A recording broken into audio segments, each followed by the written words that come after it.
Hi there. Welcome to the Night Vision Open Forum. We're really excited that you're here. Thank you for joining and learning a little bit about what we're doing with the Night Vision program here at UCF. Next slide, please. So I'm going to just go through the agenda, and we're going to talk to our executive sponsors for just a few moments, and then we're going to go into a Night Vision update and tell you a little bit about what we're doing on the project and where we are. And then we're going to switch over to finance. There's a huge impact on finance and a lot of things happening in the finance area. So we want to highlight that. So there'll be a lot of focus on the finance area. We'll talk a little bit about the budget redesign overview and adaptive and the planning tool that's been implemented and how that is going to fit together with Night Vision. And then overall impacts to the Night Vision impacts to the finance community, and then we'll answer your questions. Next slide, please.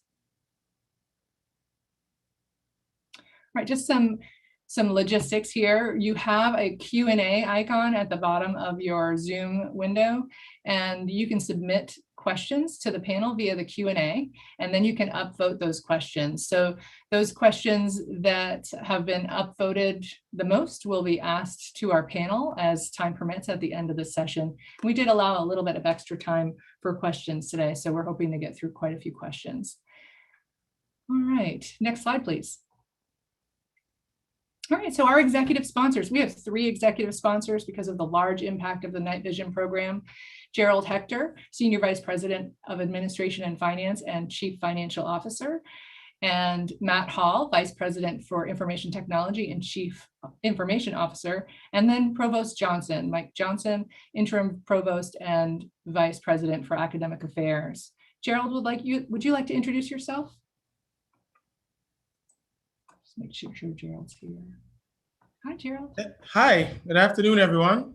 It's a pleasure to be here, and I look forward to working with each and every one of you on the campus, the teams that have been assembled, and my colleagues, so we can do something truly transformational here at the University of Central Florida. So I'll stop here, and Sherry, thank you for leading this effort and this discussion today. Greatly appreciated. Thank you for being here, Gerald. And Mike Johnson is going to join us a little bit later in the program. Matt, would you like to introduce yourself? Hi, everybody. I'm Matt Hall. I'm the new CIO at UCF. I'm excited to be here. And I think I'll offer you this by way of introduction. I've done several of these ERP rollouts. The thing that I would ask us to attend to with one another is be kind, be patient. We are only going to do this once in a 10 to 20 year period. And it's going to be a lot of learning, and we've never done it before. It's all discovery. So what we're going to achieve is modernization, simplification, and accuracy. And that's what we're going to achieve. How we're going to achieve it is no one's left behind.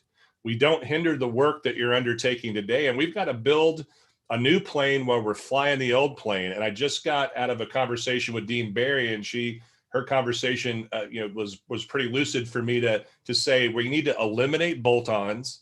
We need to really enhance user experience efficiency, and it has to be accessible and useful to our constituents, whether it's a student or a member of Gerald's HR or finance teams or our campus community. So that's my 45-minute introduction, Sherry. Thank you for letting me be here today. Thank you, Matt. Thank you, Gerald. All right, so I should also mention that my name is Sherry Heron. I am the program director for the Night Vision program, and so I'm excited to be here as well. Next slide, please. Next slide, please. All right, so I'm just going to talk a little bit about the Night Vision program as a whole. You've heard a lot about Workday, and that is certainly a very significant portion of the Night Vision program. There are also other elements of the Night Vision program, some of which are still in the planning phases, but we do want to highlight them and make sure that you know that they're happening, and that input will be gathered from you as those things come up. So for the Workday implementation, that's of course replacing our PeopleSoft ERP, the finance and HR portions of those. David Canova is leading the Workday portion of this project. And we've got the finance management portion that's being led by Tara Alcala. Grants management is being led by Michelle Greco. Human capital management is being led by Becky Moulton. And then the security, technical, and integrations and conversions portion is being led by Brad Smith. So we have a full team there, and there's there's a number of people on each of the teams associated with each of those leaders. So it's a significant effort. I'm sure that many of the folks on this call are participating in the effort or will participate at some point. So thank you for that. The next portion is the reporting and analytics. And this is where we are implementing data governance and enterprise data warehouse and data lake and analytics platform, master data management, and then the Workday portions of reporting and analytics. So the operational reporting, Workday reporting, and then the Prism analytics that comes with Workday, which includes bringing some data in from other areas of the organization. And Linda Sullivan is leading that effort. The enterprise standard tools. This is identity and access management, integrations platform, so API management, low-code development platform, and then the data governance tool. This is being led currently by Aaron Strymish. It's in the investigation phase, as is a portion of the reporting and analytics. And as recommendations are put forward, we will go through a leadership and governance process to look at planning out those projects, getting funding for those projects. We want to make sure that we're meeting the needs of the organization. The service delivery transformation effort. This is something that I'm sure will be near and dear to many of your hearts if you're interested in finance or HR. And this is where we would look at the actual organizational design. What things can we do better from an HR and finance standpoint to serve the needs of our customers across the university? So those customers in the colleges, in the administrative units, in the central units, how can we be more efficient and effective in our delivery of HR and finance services? So right now we're in an analysis phase. We're conducting an assessment with the assistance of Accenture, and Kathy Mitchell and Maureen Binder are leading that effort right now. We do, once recommendations are made, then we'll go through an approval process and have a more robust project team. Adaptive planning phase 1. Many of you have been involved in building this out. That is wrapping up soon. They're going live in March 22nd, I believe is the planned go live date. Varsha Das has been leading that effort with a team that includes many of you as well. So we're excited about the budget planning that can be done and the reporting that will be able to be done with Adaptive moving forward. And then of course, change management is being led by Brett Peeling, and that includes communications, training, change network, which includes bringing people in to be change agents, and then internships. And that goes across all of these projects within the program. Next slide, please. So we've talked a little bit about Workday. I just wanted to remind everyone why we're moving to Workday. Certainly, it's become clear over the last few years that we need modernization. We need a much more intuitive interface, accountability and transparency around data, and finding a single source of truth. So having all of that data in one place, one system that can serve the needs of the entire organization. And then, of course, process improvement. We do a lot of things in a manual way with many handoffs. So we do want to improve those processes. And we also want to standardize. So we want to have common processes across the organization. So we chose Workday primarily because, well, for many reasons, but some of the most significant ones are the powerful functionality. It's got lots of great features, an intuitive interface. The strategic direction of the organization is aligned with higher education, and they're heading in the direction that we felt would be appropriate for us. And they were very highly committed to higher education. They brought folks in from the highest leadership in their organization to help us understand their commitment to higher education. So we really feel like they're a good partner for us. And then, of course, the architecture of the system itself, the cost of ownership, the overall pricing, that was certainly one of the choices, one of the reasons we chose it. So we are well on our way, wrapping up the planning phase for Workday. And we do think we'll be starting the architecture phase in the next month or so. Please, next slide. All right, service delivery. We've heard a little bit about service delivery, and a lot of folks are asking, what is service delivery? And service delivery is really how we're delivering services across the university, administrative services. So we're evaluating those services, and the plan is to improve the entire end-to-end process and align the organizational structure and the operating model to best meet customer needs in an efficient way. So that is hand in hand with Workday. So Workday will have new processes, new ways of doing things, which will impact how we deliver those services. And we want to make sure that we're aligning, we're leveraging the technology, and we're making sure that we have the right training in place and the right processes in place to support employees and the customers that those employees serve. Next slide, please. So the program timeline, right now we're in February, and adaptive, if you see the green line there, we went through the configuration process, and that started last summer. So it doesn't show that on this slide, but it did start, and they've been working on it for quite some time. And they're in the final phases of the testing right now, and they'll go live on March 22nd. There will be some support that happens after that, and some adjustments to the software, I'm sure, after that, but we're excited about it going live in March. Workday, as you can see here, we're wrapping up the planning phase, and we'll be going into the architect phase, where we're really making some decisions around some configurations. We'll be getting a lot of input from folks across many of the teams in the organization to make sure we're making decisions around the architecture and configuration through the subsequent phase to best meet the needs of the whole organization. And we do plan on going live in July of 2022 with HR and finance. There will be some additional functions that roll out after July of 2022. So there's some features in the HR side, some reporting and analytics that will happen after July, and we will wrap those up in January. And also the reconfiguration of adaptive with the new account structure will also be happening after July of 2022. The HR and finance service delivery transformation, this is where we're in the assessment right now. So I mentioned that earlier. We do expect some recommendations later in the spring, and then we'll go through a process of socializing those recommendations, getting approval, making sure we're meeting the organization's needs, looking at funding if that's necessary at all, and specific changes to the organization or to job descriptions and so on. So that will happen later in the project, but right now we're doing the assessment.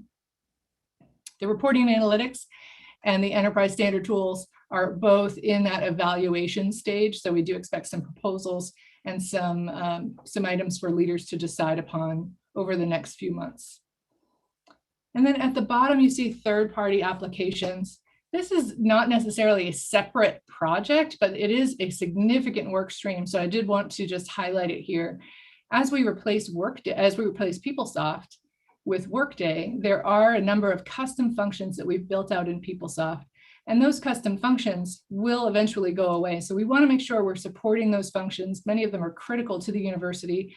We want to make sure that we're supporting them, and we need to find another solution.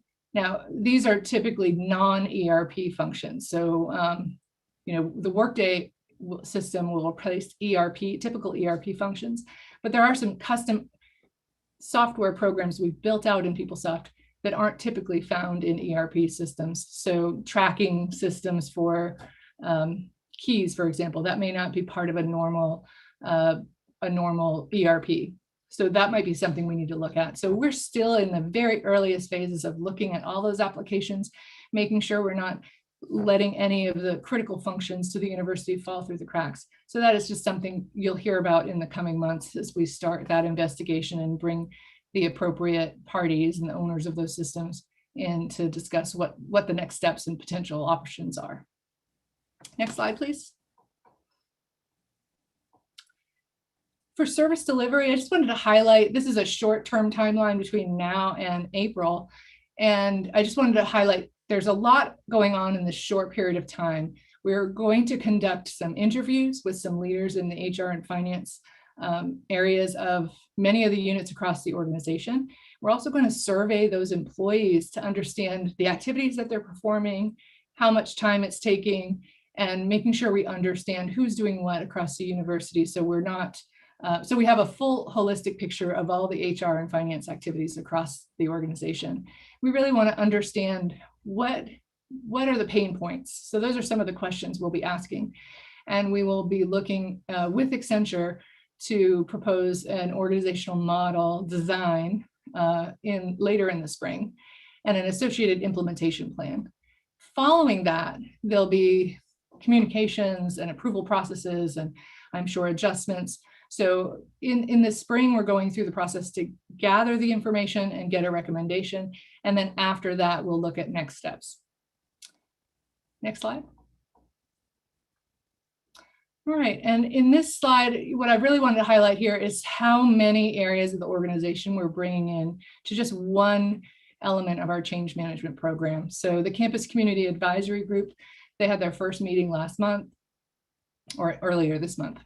And it's intended to provide a perspective from the campus on the night vision initiatives to make sure that we understand the impacts and we're getting the right input at the right times. And we really want to make sure that they're providing advisory services or counsel to our project team, our business owners council, and our executive steering committee, so that we can make sure that we're not making decisions that don't take into account all of the various perspectives across the university. So the purpose of the slide is really just to let you know that we're involving a lot of folks, and this is just one element of our change management program. So there are other opportunities that people have to get involved. And for example, the interviews I mentioned earlier, those are not specifically for the Campus Community Advisory Group, although there may be some that are involved in both. And then there are going to be volunteer opportunities and internships and things like that that will also provide an opportunity for more of our community to get involved. Next slide, please. And this is just highlighting some of the areas, some of the ways that you can get involved. So there is a readiness assessment survey, and that is on the Night Vision website, I believe. And that is really just helping us understand whether or not we're ready for the change and what we need to do to help employees with the upcoming change. There will be some interviews around the work that is being done related to HR and finance processes. And then, of course, we've got these open forums, which we're having today. And there will be an activity assessment survey that is going to folks who are working on HR and finance activities across the university, just to really understand what are the HR and finance duties across the university. So that is coming soon. And then, of course, you can always go to the website and look for more information and keep asking those questions and providing input. We really appreciate the questions we've gotten so far, and a lot of participation from a lot of people. So thank you for that. Next slide, please.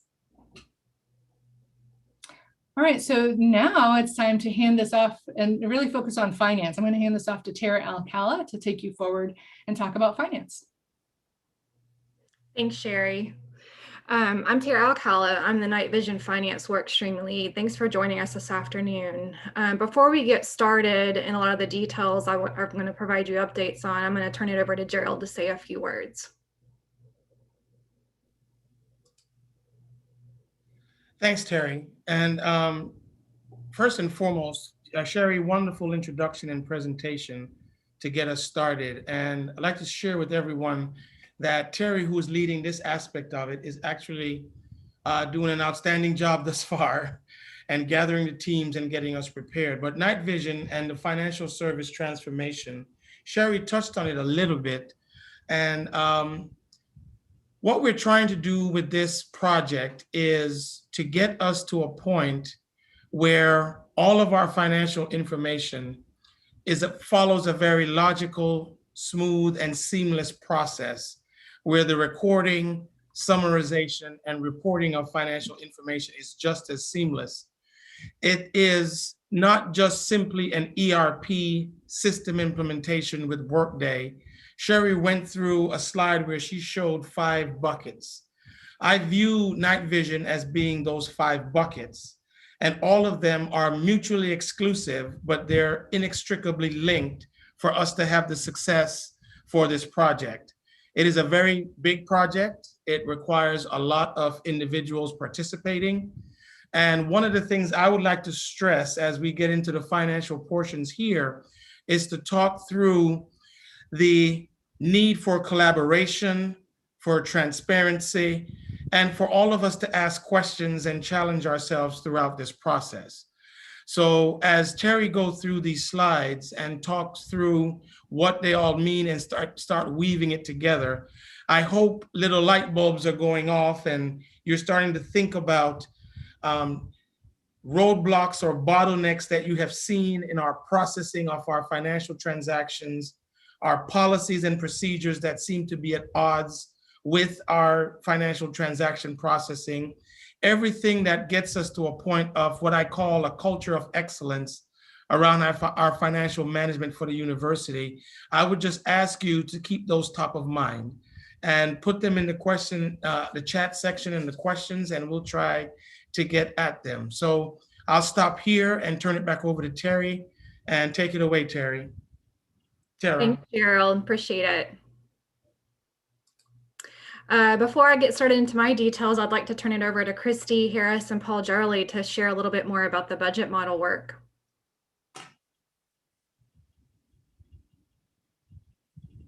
Thank you, Tara. I think I'm up first. So the budget model process has been going on, the new budget model process has been going on now for more than 18 months.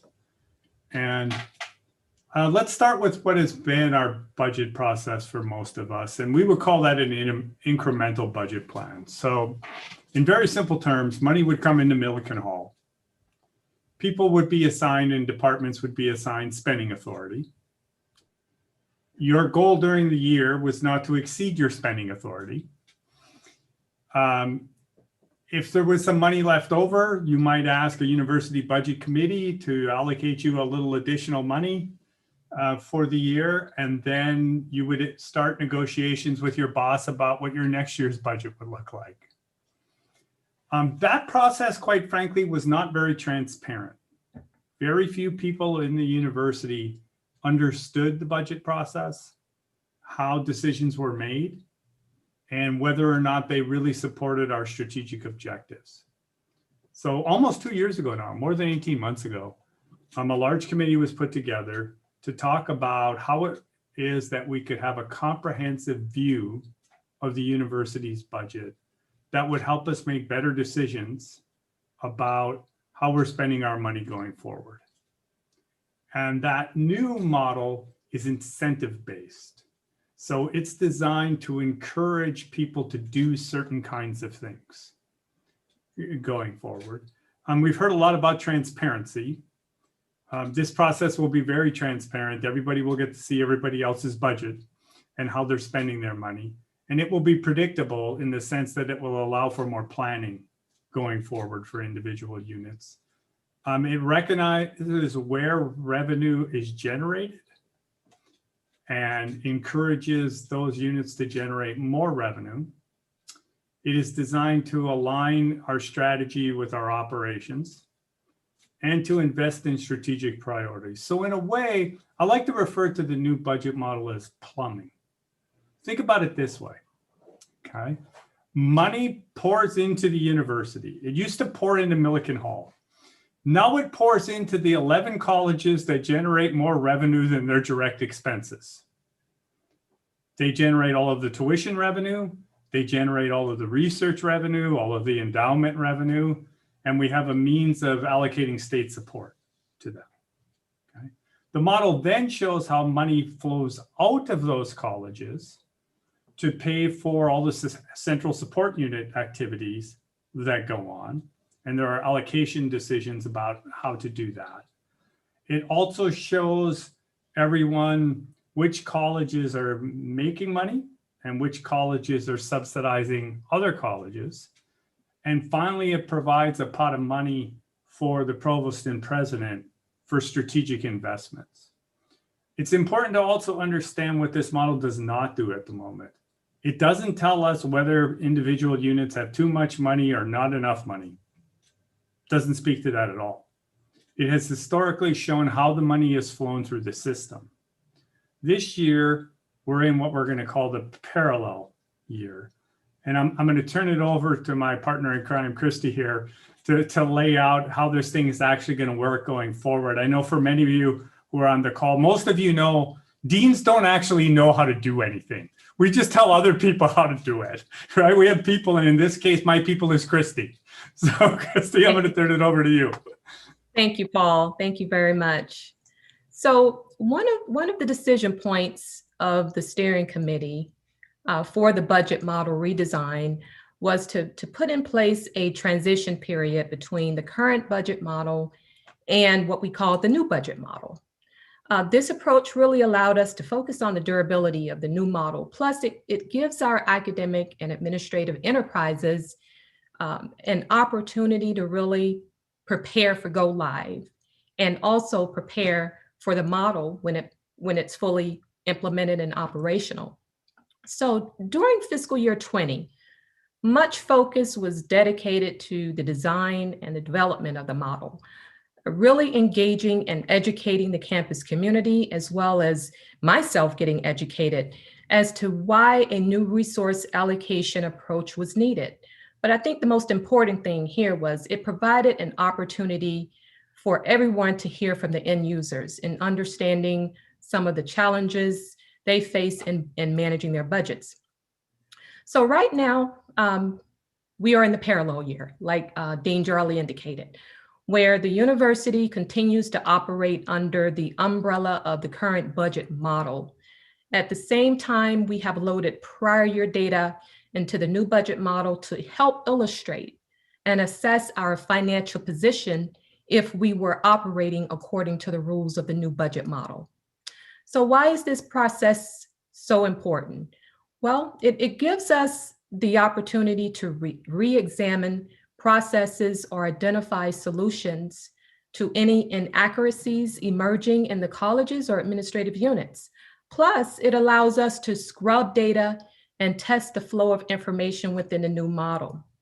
Right now, we are heading towards a new era where our goal is to operate using an all funds approach. So this approach really give the units first glance of how to budget in this way. Also, I would like to point out, we have a new senior vice president, Gerald, Hector, you just heard from, who has fresh eyes and great ideas on how we can better prepare and present financial data that tells a true story around our cash and our liquidity position. This will require us to take a deeper dive into our financials and business processes and continue to have meaningful discussions around ways to improve the type and approach of how financial information is shared throughout the campus community. The hold harmless year allows us to operate solely under the premises of the model. This will allow us to keep track of financial impacts that may come our way, such as potential budget adjustments by the state for the upcoming year. I think the most important point here is that we will be monitoring major variances that could have an impact on the budgets of the academic enterprise, and at that time, we'll make the best strategic decisions to resolve these issues. And then there is the implementation year where the model will be fully operational. Next slide, please. So what I find very unique about our governance structure here is the level of expertise and representation that we have from the academic and administrative enterprises. You know, best practices tell us that an incentive-based budget model of this magnitude is most effective when trust is strong between these two groups, these two enterprises. So currently we have two committees, the University Budget Committee, UBC, and the Central Support Unit Allocations Committee, known as CSWAC. The primary purpose of both groups is to serve as a system of checks and balances. And what that means is that these two committees will ensure transparency and accountability regarding the decisions made around our strategic investments and the budget policies and processes put in place to kind of help drive positive change and execution. for the most part, the UBC will really take the lead in this effort as we move forward to a more streamlined budget process. Also, I do want to add, we must not forget about our service delivery component and how we leverage this opportunity to focus on operational efficiencies, primarily within our central support units like human resources, finance, information technology. Currently, this process is being driven by the work of the SUAC. So at this time, I will hand this back over to Tara Akala. Thanks, Christy. That's a good segue into one of the first areas I wanted to talk to you all about is our Workday adaptive planning. Sherry alluded to this a little bit earlier. This work's been going on for quite some time. This is a tool that we're going to use to do our financial planning, our budgeting, and our related reporting beginning this spring at Go Live in March. It was decided to implement adaptive now to support our new budget model, which frankly would not work with the current processes and our Excel-driven budgeting.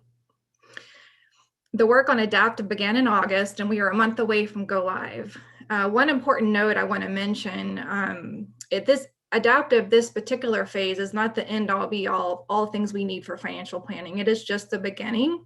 It's a big step forward, but we're going to have more functionality once we adopt the second phase and the update of adaptive after we've implemented Workday. Next slide, please. So here's some of the current activities that have been going on related to getting Workday ready to go in March. I want to call out and just mention you'll be getting a lot of communications in the coming days and weeks related to training, how do you get access. In the meantime, all of this information can be accessed on the adaptive website, and that website will be later on in the presentation or on our Learn More slide. And then I want to put a plug in to two of our stars on some videos that they made recently, Rebecca Richards and Sean Simmons. Those two videos will be very informative to give you more information about adaptive, about the budget model and governance process, and how to get started. Next slide, please.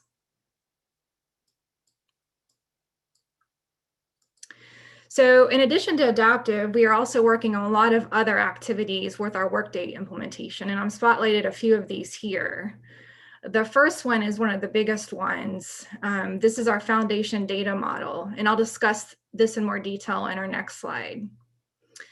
Also, we have design and deep dive sessions, which are being planned and will be scheduled in March and April. We'll be doing these with our Accenture's partner. And we'll be talking about functionality that Workday provides, addressing business processes, workflows, security, and roles. And these design sessions will all be informed by the pre-launch work we did prior to even choosing Workday, the business process and alignment sessions we've done with Accenture post choosing Workday this past fall as well.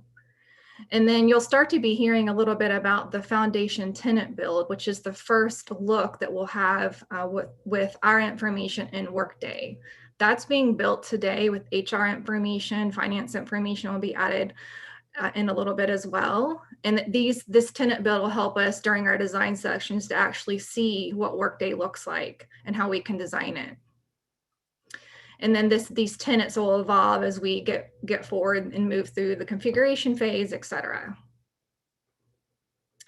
Other activities to spotlight is our reporting, inventory, and develop. It would not be wise of me not to mention reporting. Reporting crosses all work streams. It impacts everybody. It's really important, and it touches everything that we're doing today. And it's a big pain point. We all know it's hard to get the information that we need.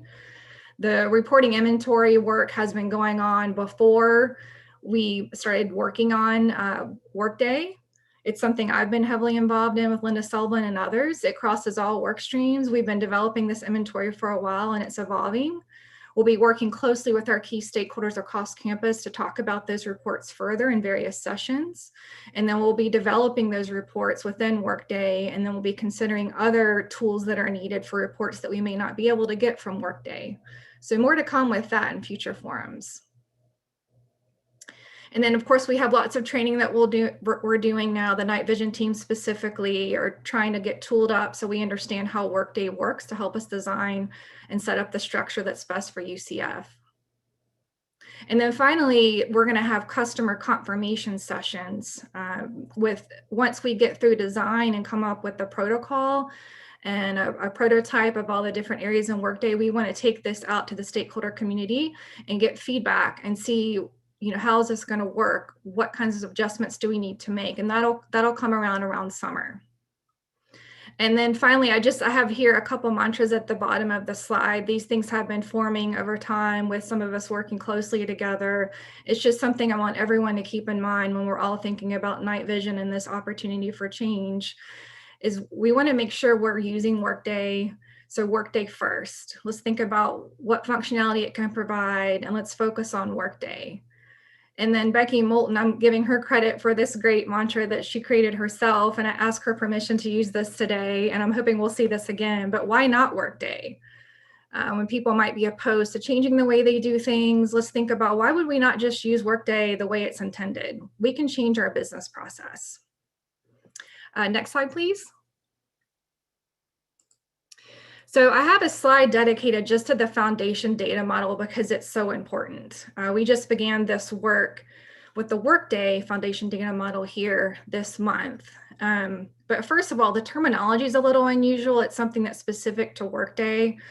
It's very similar to what we would refer to as our chart of accounts in PeopleSoft today.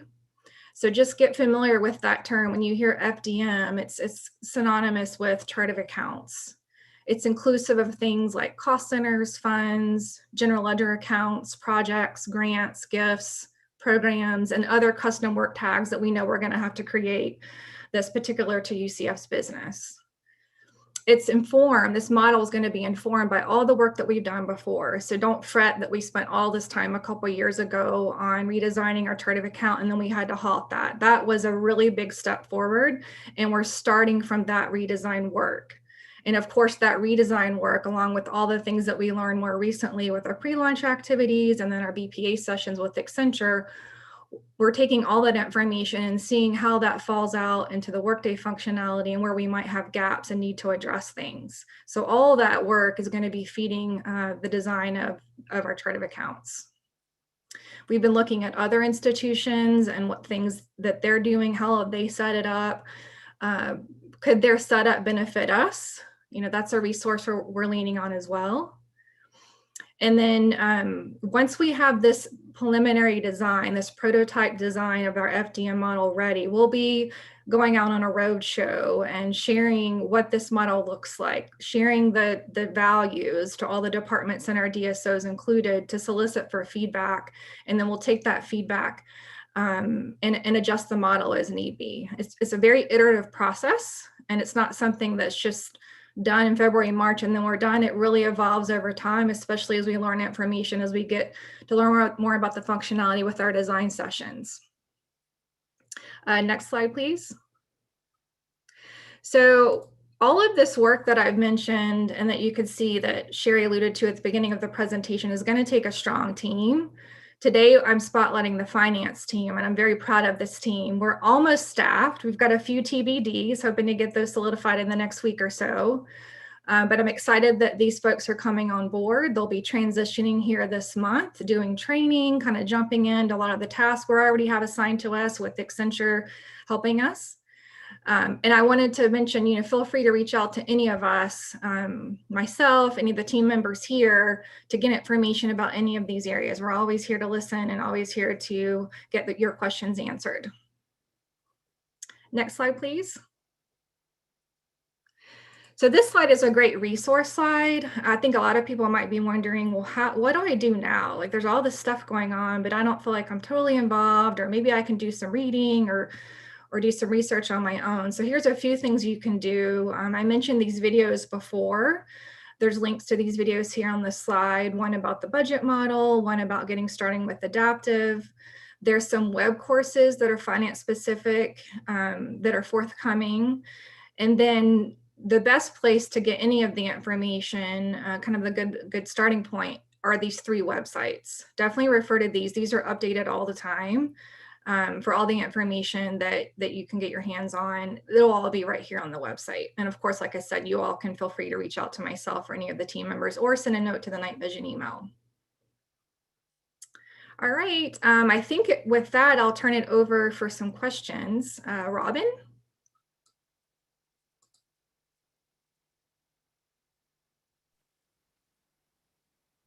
Hello, everyone. My name is Robin McCormick. I am the Change Management Network Lead for the Night Vision program. I will be bridging the program to the campus community. And today I'm the moderator for the Q&A part of the open forum. So we'll start by going over the Zoom meeting logistics. Submit questions to the Q&A below, and I see we have a few already entered. And just use the thumbs up option for the upvoting, and that the icon will turn blue, letting you know that that has been upvoted. So we'll go ahead and get started with the first question. And I think this one would probably be for you, Tara. How can Workday go live July 2022 with the new fiscal year 23 budget using the new accounting structure? If that piece of adaptive planning does not start until after Workday goes live, would this not cause unnecessary rework? Okay, I think what I heard was about the timing of the adaptive work. So it's known that the adaptive work is starting early. It needed to start early to have a tool to be able to accommodate and facilitate the budget model. Without that tool, we never could really put that into place. I mean, the Excel work that we do now is not going to get us there. So it was a leadership decision to go ahead and do that work now using current chart of account, current setup, links to PeopleSoft. And then that adaptive will be updated, and we will have some rework, and it's a known piece of rework with our new chart of account with the adaptive post Workday implementation around that same time. So the details of that transition and how that's all going to play out, more to come on that. But it is something that we know that we're going to have to do and rework, and we've got Accenture partnered with us to help facilitate that. Great, thank you, Tara. All right, question number 2 for Provost Johnson. We heard you discussing some of the efficiencies to be expected from the Workday and Service Delivery Transformation projects. Does becoming more efficient through the Night Vision program mean some UCF departments may need fewer employees to do their required work? Well, thanks. That's an important question, and it's one that makes people anxious. We've embarked on this project to improve the effectiveness of our business operations, not to cut costs or reduce headcount. We want to make sure that our business processes work well, transform the way we work through good practices, adopt best and compliant practices, end up with a more transparent system using the best technology available. But with any large transformation like this, it is always possible that some of the efficiencies gained might lead to changes in the skills and abilities that we need people to have to perform the work that then needs to be done, or even the possibility of some redundancy in the workforce. And I think we all have to acknowledge this possibility. But please know that reducing workforce is not an objective of Night Vision.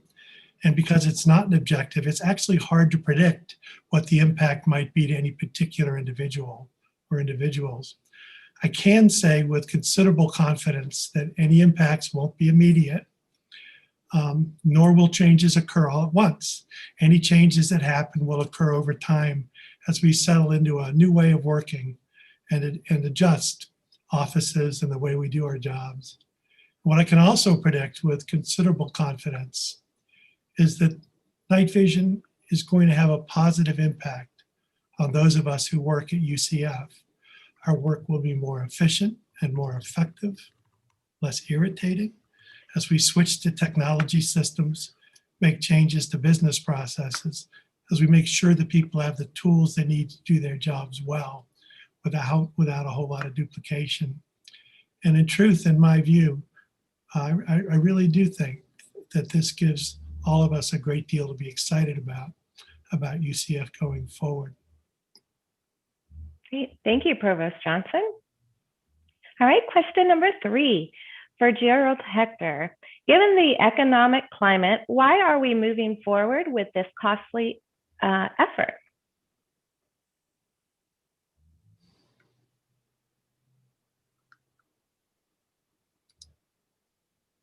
Would any of the other panelists like to I'm here. I'm here. Oh, okay. Sorry, Gerald. I could not get my camera off. I think that's a very good question. But the cost for the system is moving forward with it this is one of those necessary things that we have to embark on as UCF. The funds are already here. The funds have been earmarked through a process.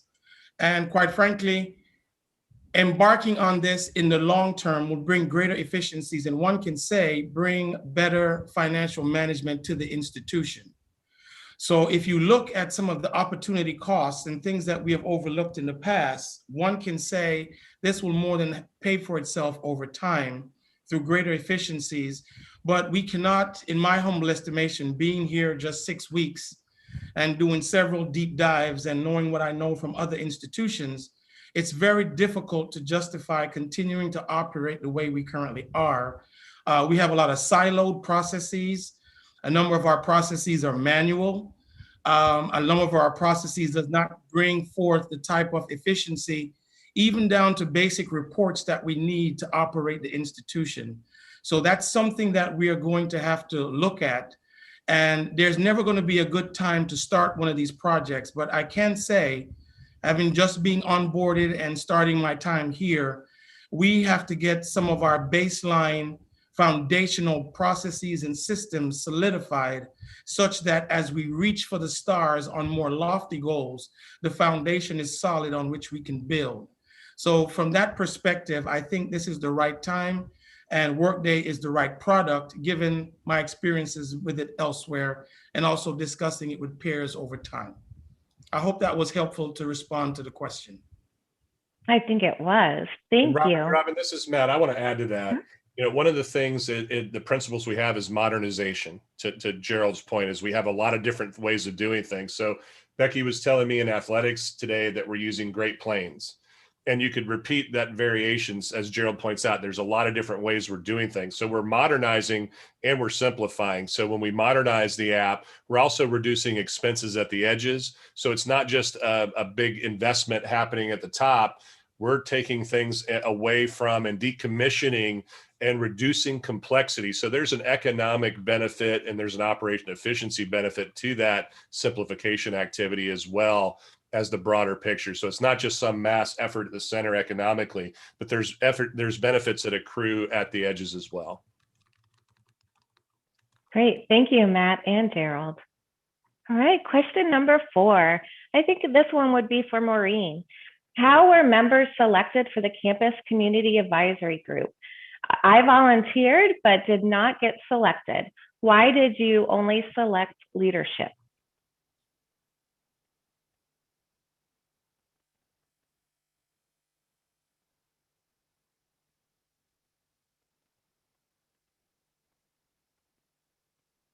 All right, let's see. Would someone else like to take that? How about we pass it to Kathy Mitchell? She was also on that committee.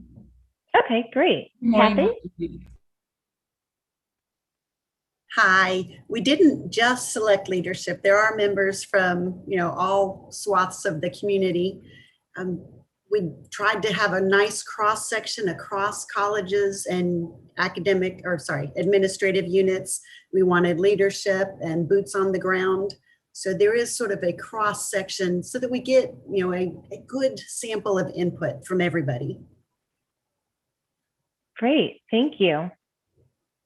And I know I've also been tasked with working with the CGAG as well. And it is a lot of representation throughout the campus. So we're excited to get started on that group. Mm-hmm. All right. Let's see, this question is, will there be training for adaptive planning? Who is determining who will be attending? This is a long question, so we'll start with those two first. Tara, would you like to take that one? Sure. So I just glanced to myself before the presentation today, but all of the information as far as who will be getting access, how do you get trained, what do you need to do is all on the Adaptive website. So check out that detail on the Learn More slide that we just showed, and there'll be emails and whatnot coming as well. Okay. And then the next part of this is in College of Sciences, we will not be adding this additional work to the staff in the department's units. Do we get a chance to look at the data before we go live? Either Christy or Tara want to take that? Yeah, so there's data validation and conversion going on, and there's a whole project team in place to validate that data. So I think the data that we'll be bringing in will be validated by that project team. But if there are questions or concerns more specifically about a specific unit, I would recommend working with the project team. And again, that all those folks can be contacted. You can work with myself, Farsha Doss is the project manager, or send us an email and we can work with you offline on any specific questions you may have. Okay, thank you. And then it looks like there's one more question within there. Will this be, let's see, sorry about that. Looks like there's another question here that popped in. For those of us that use UCF financials on a small scale for grants and P-card purchasing, is the plan for the individual departments to still continue doing this work? Or will this be moved to a specific individual in the university as we reevaluate all of our processes? That sounds like a service delivery question, if anyone would like to take that specifically. I was going to actually take it, Tara. Excellent question. One of the things that the Accenture activities assessment will do for us, and why we're asking the campus community to participate in both the surveys and the interviews, is for us to get a sense of where are the levels of effort being carried forward on the campus. So that's an excellent question, but until we can inventory that, it's going to be very, very challenging. Right now, I can tell you that in some instances, we're duplicating effort. And one of the things that I've been asking, quite frankly, after meeting with all of the deans, I've met with them one-on-one and also presented to the Dean's Council. One of the things that's intriguing is understanding if what is being done centrally is also being done in the units. What this assessment will do for us, it will give us some sense of where work is being done and how we can smooth that out. And we'll be in a better position to address that. Folks have raised to me the concept of shared services. That's something that we will look at as well. But right now, we don't have the data that can help us to make a data-driven decision around that particular question. But it will be on our minds as we get the data and we start looking at the data for where it leads us. So that's an excellent question. More to come on that, but that is going to be central to some of the conversations that we have going forward. If I may, I just want to add to what Gerald said. For example, when we look at how we process payroll currently, in the delivered Workday functionality, that will change. So we need to know, in order to make those changes, well, how many people are currently involved in collecting lappers, in processing time, in approving time, so that when we look at what's delivered in Workday, we'll know, okay, there's this group of people. Now they'll be able to do something else that might be more strategic or more higher purpose in their units. So we just need the data, as Gerald said, and to be able to move forward with intention. So this is Maureen, and I'm sorry I couldn't get my camera on before to answer. They've apparently reset me, but we are in the process right now of working really hard with Accenture to look at the questions that we will be asking in the survey to figure out the right level of detail that we're going to need to ask not only the central offices, but the units and departments and what functions they are currently performing that are HR or finance related or both. And as Kathy and Gerald both said, we need the data. And so we're working really hard to get that survey finalized. In addition to that survey, you've heard that we're going to be doing interviews. So there'll be two opportunities, one that's more data driven and one that's more qualitative. Give us information about your pain points, about what you think you'd like to see, just some questions like that that we're working on and designing too.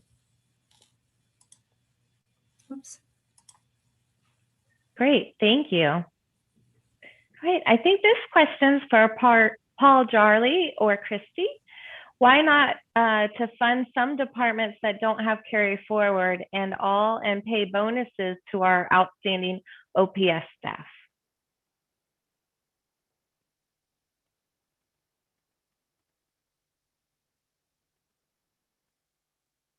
Thank you. So in regards to the carry forward question, we are currently looking at a pretty strong and definitive carry forward policy. There's been so many different changes to carry forward as to what those dollars could be spent for. The legislature had some changes that happened a couple of years ago. So right now with Gerald's leadership, we are definitely looking at better ways of spending our carry forward. What are some of the things that we actually could do to help move our university in a more strategically well-defined way? So more to come on how we incorporate that spending within the various departments on campus. To specifically address the OPS issue, there is actually a state statute that prohibits us from paying OPS employees unless it is specific for hours worked. So unfortunately, we can't, by state statute, use carry forward money or any money to pay OPS employees bonuses. So that helps. If I could piggyback as well, I think what you will see coming out of the Division of Finance and Administration on a prospective basis is a series of educational efforts. There are a lot of things that onboarding, as well as I'm saying, just getting here 6 weeks in, we have to do a better job in our division to educate the campus around issues that can and cannot be done. One of the things you will also see is a more purposeful engagement around finance-related activities. So meeting with Rebecca Richards and the budget directors in each of the colleges, and also those that are not in the colleges, is something that I intend to do whenever schedule permits.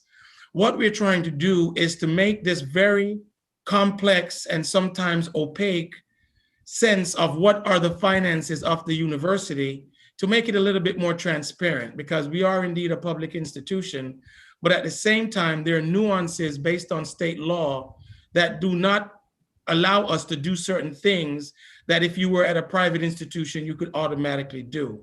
So as we go forward in this process, it's going to be open communications. Tara and others are going to be leading these forums. And my request of everyone is to get engaged. When we're talking with the budget directors in the colleges, make your concerns known, make your voice known. So as it's rolling up into the process, we'll have a good sense of how we address it. On topics of things like carry forward and some other items that we have to tackle as a university, given the right time, we will share those things and also share the remedies that we're working through. The provost and myself, we're meeting on some of those topics, but coming in with a new set of eyes, I think what I've seen thus far requires us doing more active engagement. And you will see that coming from the Division of Finance and Administration going forward. I just felt the need that has to be said, just seeing some of the comments in the comment section thus far. I'd like to make a comment too, if I could. One of the sort of amazing things about being in higher education for a very long time means that I have sincerely believed entirely opposite things over time. And there was a time when I would have said, just as that questioner asked, what could possibly be more important than helping my unit that's short on money, helping us this year with the money that's available, rather than doing something with it like an enterprise project. And I have come to recognize, and I think I'm right now, not then, the fallacy of that way of looking at large organizations. We have to invest for the future. We can't just try to keep doing things as best we can the way we've been doing them with the resources available. We have to take what we've got and think very carefully about investments that will make it better for all of us tomorrow. And tomorrow might be a year or 3 years or 5 years. It's not necessarily next month, but that's in fact the wise way to run an organization. And most people in the business world who run large companies will say it's during a downturn that it's most important that you make the investments that are going to make you a strong institution as you come out of that downturn. We've got the opportunity right now to invest in things that our institution needs so we can be extremely strong as COVID ends, as the COVID economic downturn ends, and as we build towards what really is a newer and higher set of ambitions in future years. So I quite appreciate why anybody might think otherwise who's on this call. There are short-term uses for these monies that each of us might point to say, that's the best thing to use that for today. But in truth, if you start to ask yourself, what is the best for the long run, then it starts to change the way, at least I, and I think many of us, think about what is the best thing to do with the money. Long answer, but I think I would summarize it by saying, what's the best thing we can do for UCF 5 years from now? Thank you, Provost Johnson. The next question is, with all of the amazing faculty and staff and students within our computer programs at UCF, would it not be beneficial to utilize them to write our own all-encompassing software program? And Matthew Hall, you want to take that one?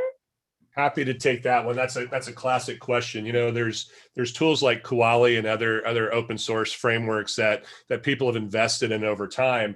And the trade-off is when you look at Workday, you look at Oracle financials in the cloud, you look at all these tools that are built, they're built with the knowledge of hundreds of institutions across the world, across the country. There's been requirements, process standardization.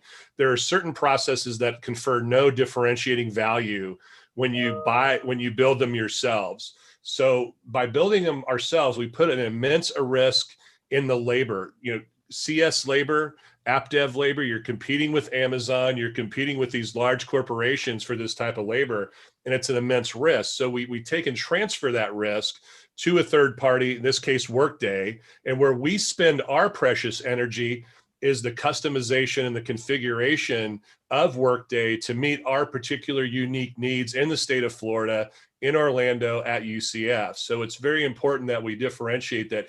Although we could have the capacity to build these sort of systems, I don't feel it's in our best interest to spend the energy building that platform. I think it's better that we take our vast collective energy, and you've heard some of the very talented people on the business and finance side and HR side speak today, put that energy into configuring what's already built. That's going to yield the highest value return for UCF stakeholders. Great. Thank you. All right, I think we have enough time for probably 2 more questions. The next question is, the change to going live with adaptive planning will add additional work at the unit level. Is this additional workload being taken into account? Will other requests to the units reduce to offset the additional workload? Kathy Mitchell or Christy, you want to take that? One of you two or someone else? The question is the additional workload being taken into account? Yes, of course, the additional workload will be taken into account. There'll be additional training that has to happen. And then hopefully that would free up folks from being able to not have to manage so many shadow systems, the Excel spreadsheets that we all manage our budgets on right now. Maybe that would be easier for folks than running, the current budget position reports. So, the idea would be that it makes it more efficient for people to manage their budgets in the future. And again, recognizing that this implementation will require training, and that when we fully re-implement again with the full functionality of Workday post go live, that we'll train again and we'll re-implement with the new chart of accounts. So again, yes, good question, but the goal is that it'll be a more efficient process for everybody and less irritating, as the provost said. That's our new goal. And I briefly want to echo what Kathy just said. Right now we're working doing our budgets in Excel. Okay. We need a change from that. our new senior vice president, he's got a wealth of ideas and objectives. And the only way that we can do that is to really get with the times. You know, we're building a new ERP. We are having a new budget software tool. We're really looking at operational efficiencies. All of those little projects take some incredible amount of work, partnerships, and collaboration. So I think Kathy did an excellent job kind of answering that question, but we will have training opportunities. We will have an opportunity for people to give us a call. We can plan to sit with you and kind of go over some of these new projects. You know, Adaptive Insights, great tool. So I do understand the concerns there. We will make sure that we have all of the training and information readily available for people who really need it. So thank you. And thank you for the question.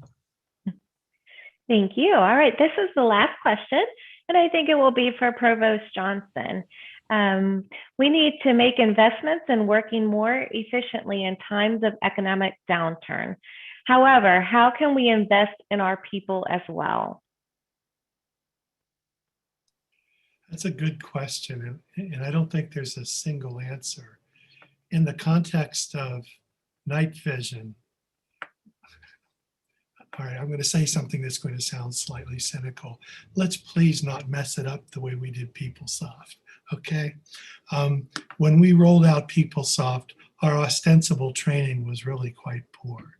We did not invest in what was necessary to help people learn to do what were new ways of doing their jobs. A critical part just of night vision is doing that right. You know, we have staff at all levels, as we've already heard, from boots on the ground through leadership, helping us figure out how to implement this.